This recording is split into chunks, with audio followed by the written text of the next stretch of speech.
உங்களுடைய கட்சியின் துணை பொதுச் செயலர் திரு டிடிவி தினகரன் அவர்கிட்ட வந்து எத்தகைய கேள்விகளை முன்வைச்சாலும் ரொம்ப ஒரு சிரிச்ச முகத்தோடய பதிலளிக்கிறாரு.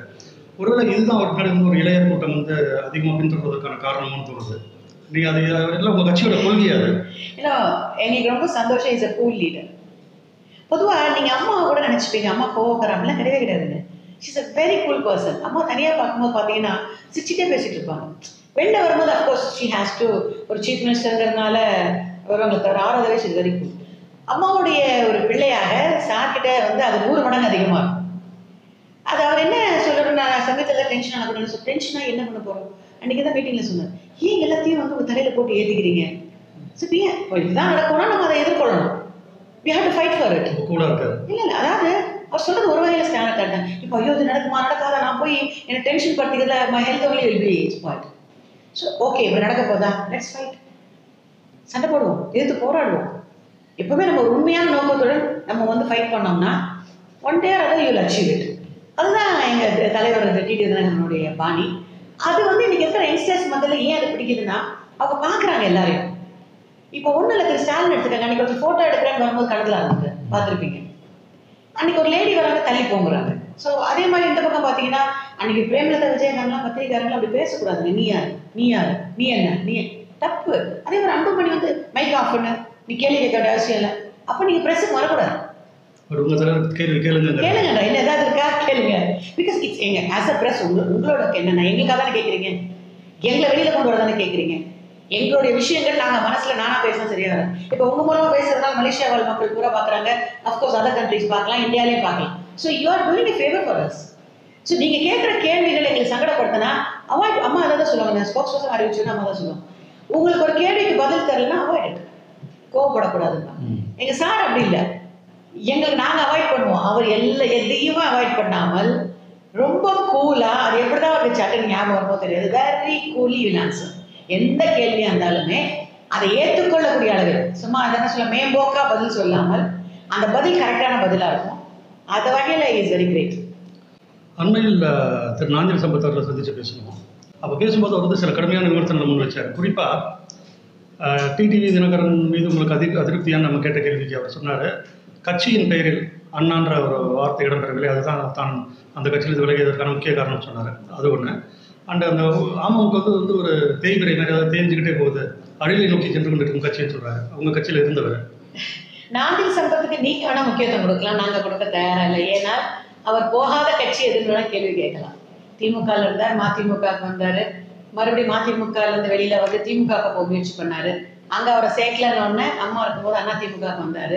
அம்மா மறைவுக்கு பிறகு நான் எங்கேயும் போக போகிறதில்ல, இலக்கிய உலகத்துக்கு போக போகிறேன்னாரு.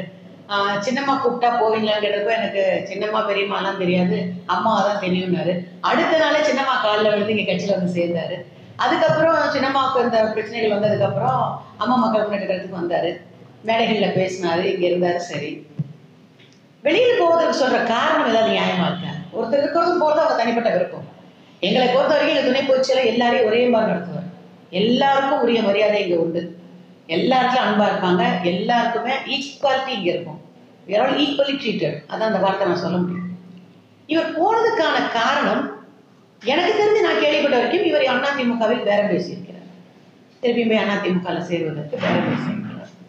ஏன்னா எனக்கு தெரிஞ்சு திரு நாஞ்சில் சம்பத் அவர்களுக்கு பேரம் பேச வழக்கமும் உண்டு. அதுக்கப்புறம் என்ன ஆச்சு அப்படின்னா அங்கே என்ன ஆச்சு எனக்கு தெரியாது. வந்துடும் நினைச்சாரோ இல்லை கண்டிப்பாக நம்ம போக போகிறோம்னு நினைச்சாரோ, இவர் சொன்ன காரணம் அம்மா மக்கள் முன்னேற்ற கழகத்துக்கு வெளியேறுவதற்கு சொன்ன காரணம் இந்த கட்சியின் பேரில் திராவிடம் இல்லைங்கிறார்.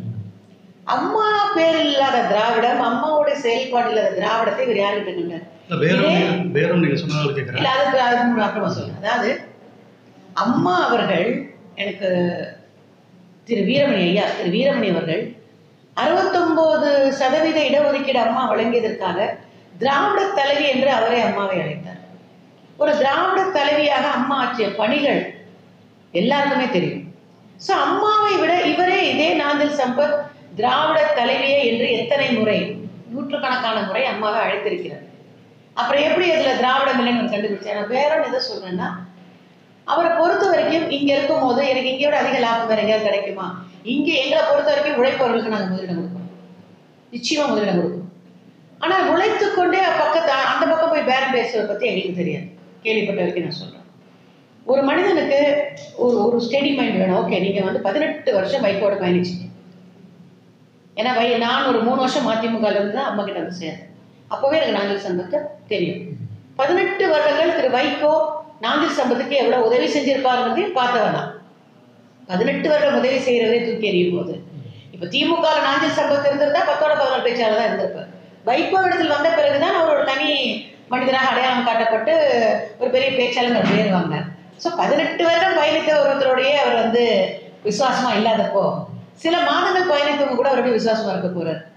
கட்சி தலைவரை போட்டு எல்லா கேள்விகளுக்கும் வெளிப்படையாகவும் நல்ல விதமாக பதில் சொன்னீங்க. உங்களுடைய முயற்சிகளும் நல்ல எண்ணங்கள் நிறைவேற வாழ்த்துக்கள். கண்டிப்பாக இந்த தொலைக்காட்சி மூலமா அம்மா மக்கள் முன்னேற்ற கழகத்துக்கு தேர்தல் சமயத்தில் எங்களுக்கு வாய்ப்பளித்த எங்கள் வெற்றிக்காக உங்களுடைய வாழ்த்தினை தெரிவித்ததற்காக என் மனமான நன்றி. உங்க எல்லாருக்குமே ஆல் தி பெஸ்ட்.